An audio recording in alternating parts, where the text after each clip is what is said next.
pohon putih itu gerbang menuju alam mereka. Entah dia ngelakuin apa, dipaksa akhirnya kebuka tanah, dia nemuin pusaka Kris. Lagi dulu katanya banyak pembuangan mayat. Kita sama-sama di sini berdampingan.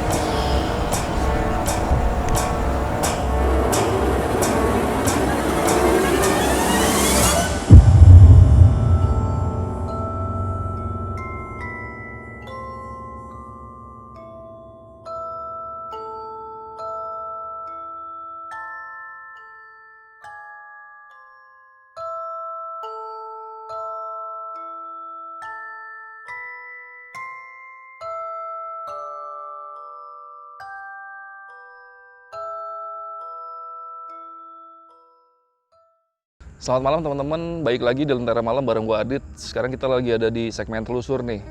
Sekarang ditemenin sama gue lagi ada di salah satu hutan kota di Jakarta yang lumayan angker. Lumayan terkenal juga sih, cuman gue nggak bisa publikasiin namanya. Ini sebelum kita telusur, explore gitu, kita mau ngobrol dulu sama narasumber kita. Narasumber kita ini penjaga di tempat ini. Biar kita lebih relate lah sama tempat ini. Kita tahu sejarah-sejarah atau hal-hal yang pernah terjadi di sini sih. Tapi sebelum kita ngobrol sama narasumbernya, gue mau iklan sedikit nih. Jadi teman gue punya brand lokal, namanya Fruktosa. Dia ngirimin baju nih buat Lentera Malam.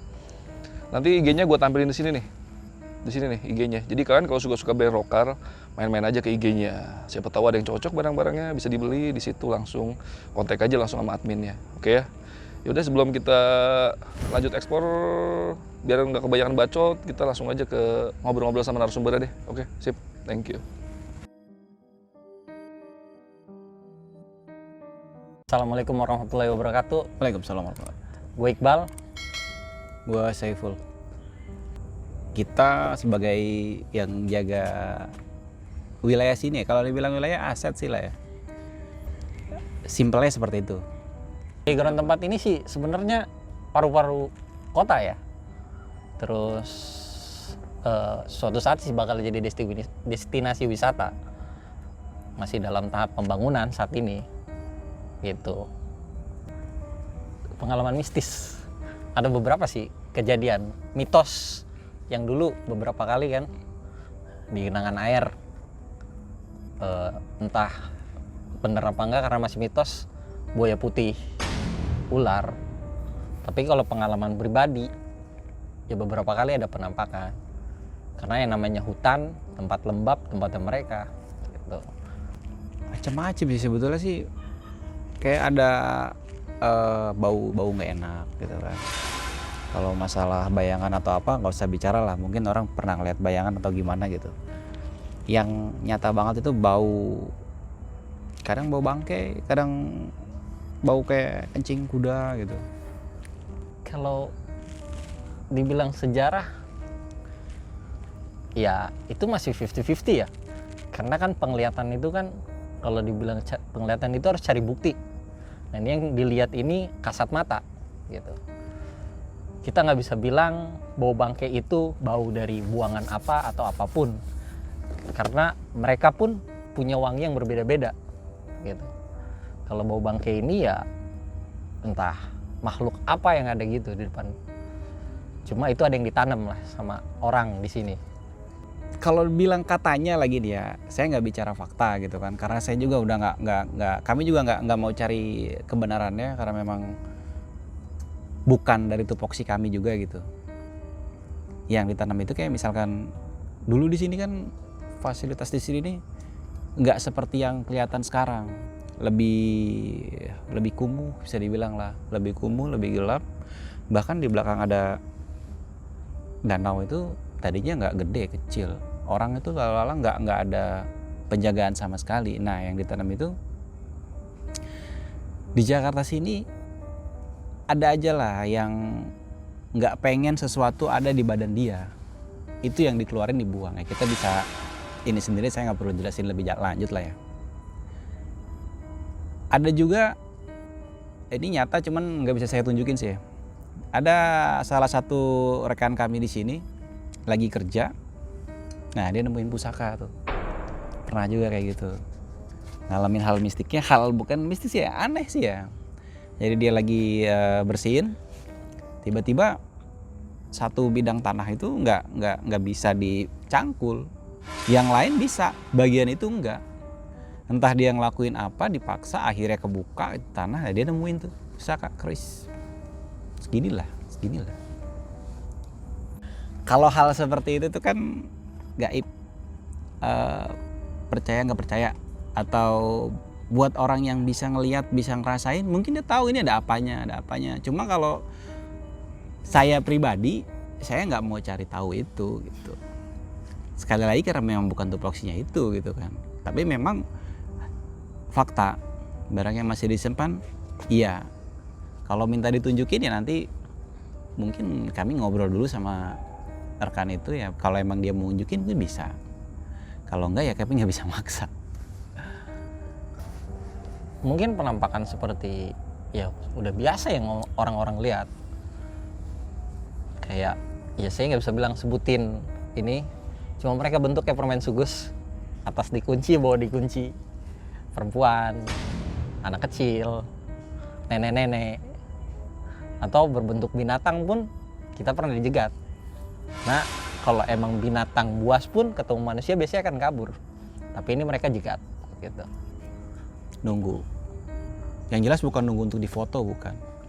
Itu kita lagi patroli lingkar area ya? Iya.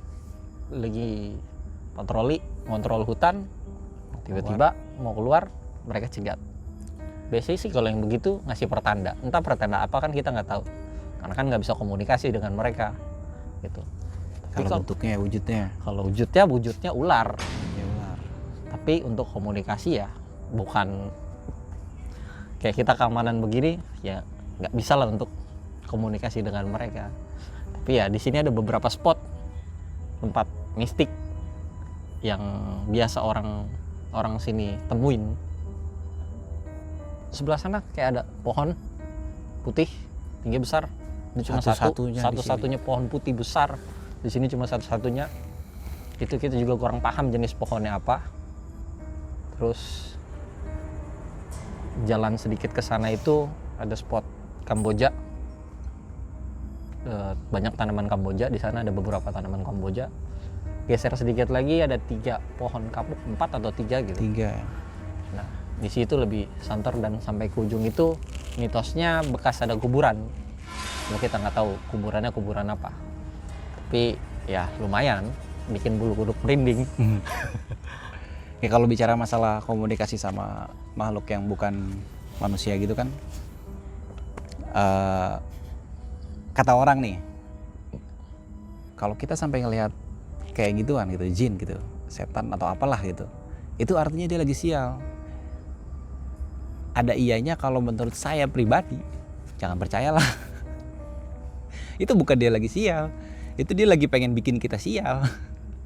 Karena kan kalau dibilang iya dia butuh energi besar, ya mungkin di situ dia lagi besar-besarnya keluaran energi ya. Kita juga kan sering kan kadang suka dengar cerita orang sawan atau kenapa gitu abis main dari mana tiba-tiba meriang. Nah begitulah. Itu makanya kita kalau ngelihat kayak tadi cerita dicegat gitu sama salah satu makhluk, bentuknya sih ular, cuma lucunya kalau sepanjang kita ngeliat ular di sini, ular kalau ngeliat kita pasti cabut.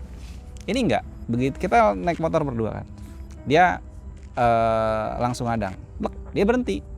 Jalannya kira-kira lebar jalannya dari sini sampai sini lah, misalkan. Saya di sini, ini kan nggak ada yang ngalangin. Logikanya biasanya itu ular langsung jalan aja, kabur malah mungkin lebih cepat gitu kan. Ini nggak, dia diam aja.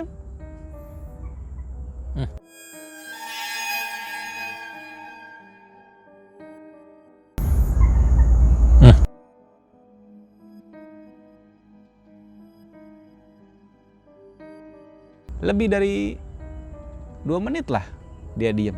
Bahkan sampai kita timpuk pakai batu itu sempat kena. 1-2 kali lemparan, 1 kali kena badannya. Dia diem aja. Kita nggak coba buat bablasin karena malam gelap. Kita takutnya ular beracun atau gimana. Begitu kita lewat dia matuk kan bahaya. Udah kita tungguin dulu tuh. Nah, akhirnya berapa menit baru dia jalan, dia cabut. Tapi ya itu, kita nggak bikin coba kontak apalah gitu kan, apa coba komunikasi sama dia, enggak. Maksudnya coba, kami masih coba menghargai batasan masing-masing gitu loh. Kalau memang dia dari yang gaib, kita kan bukan gitu. Ya udah, silakan, istilahnya nafsi-nafsi lah. Gitu.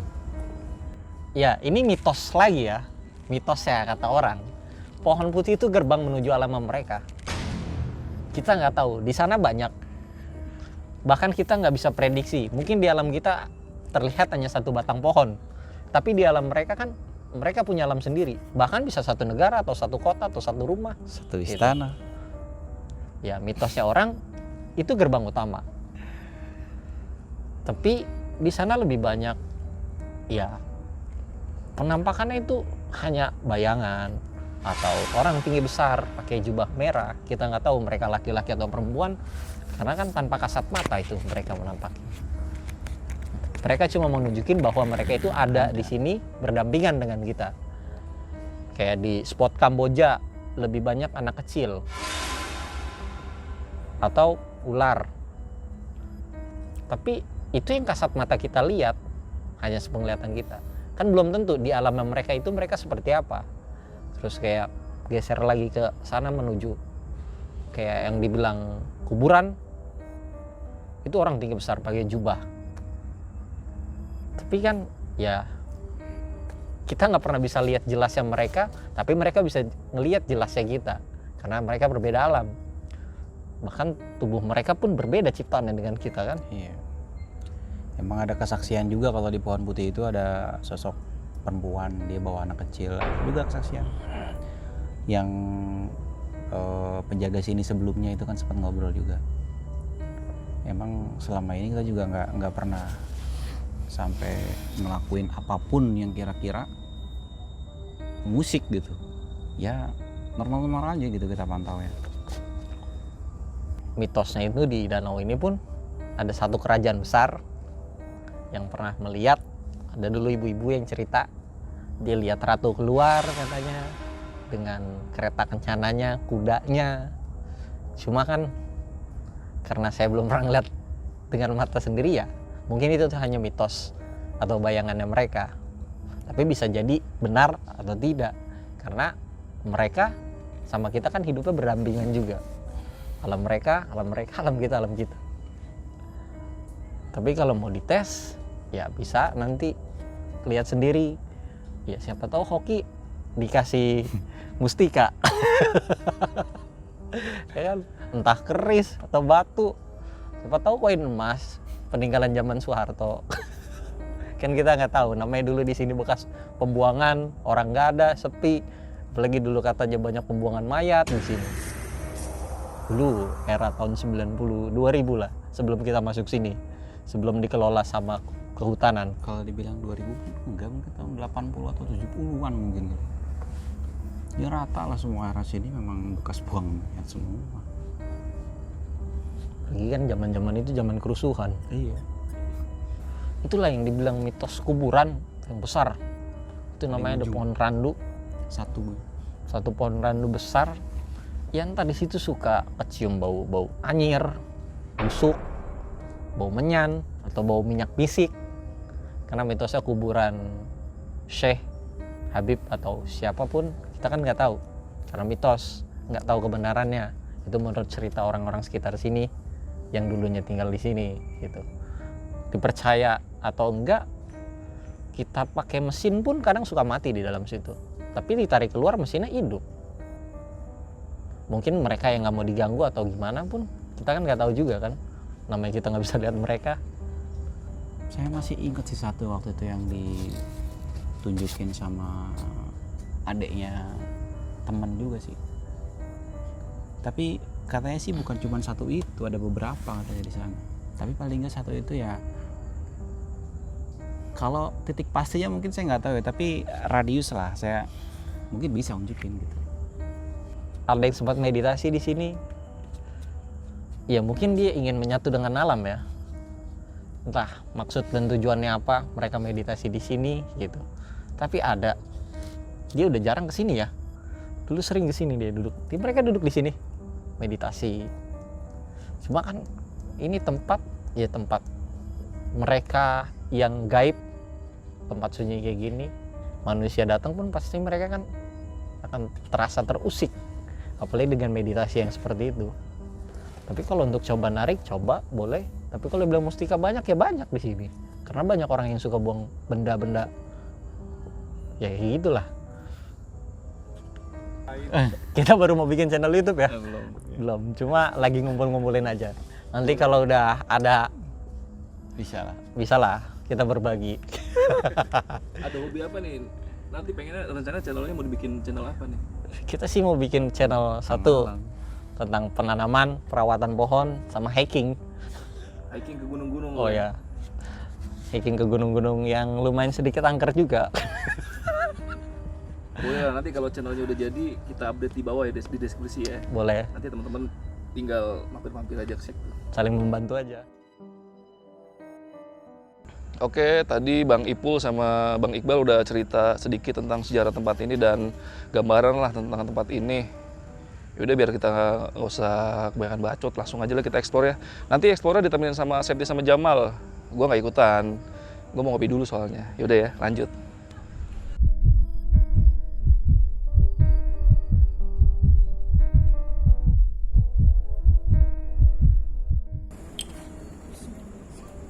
Bagus, gue masih bisa tahan. Kalau enggak, Bismillahirrahmanirrahim.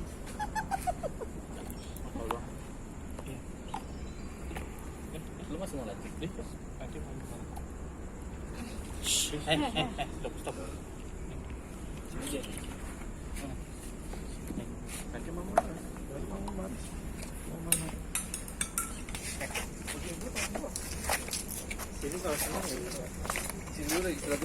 Kan gue udah izin dari kemarin di sini. Kalau siapa gue nggak izin, gue udah bilang izin. Dari sore gue udah izin. Gue mau ada acara di sini. Tolong hargain gue juga di sini. Kita sama-sama di sini berdampingan. Kasihan dulunya. Keluar.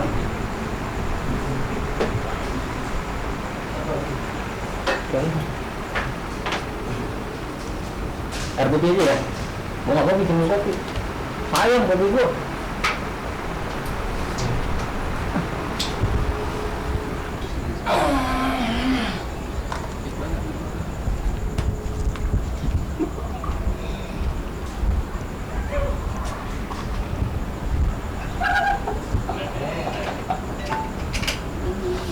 Ya.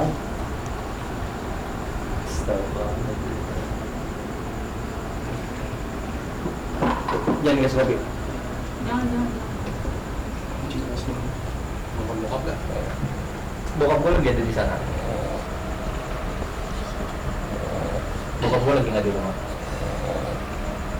Tutup ya. Kasihan tubuhnya ya keluar. Ya. Apa itu?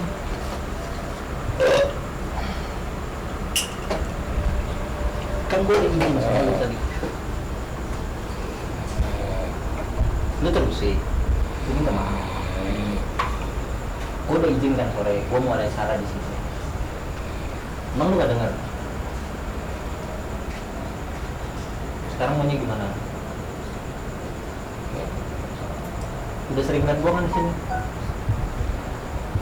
Ya kan? Kita berdampingan kan? Lu tahu gue siapa dong? Kasian. Yuk, keluar. Oke?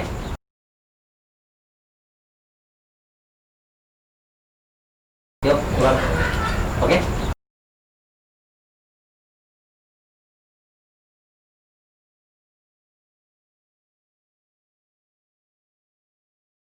Yuk, keluar. Oke? Bisa? Bisa keluar sendiri, mau dikeluarin. Kasihan ya orang perempuan, lemes loh. Ya, lu siapa namanya? Yang bisa ketawain gua kan, sama kawan-kawan gua kan. Ini saya juga nggak tahu.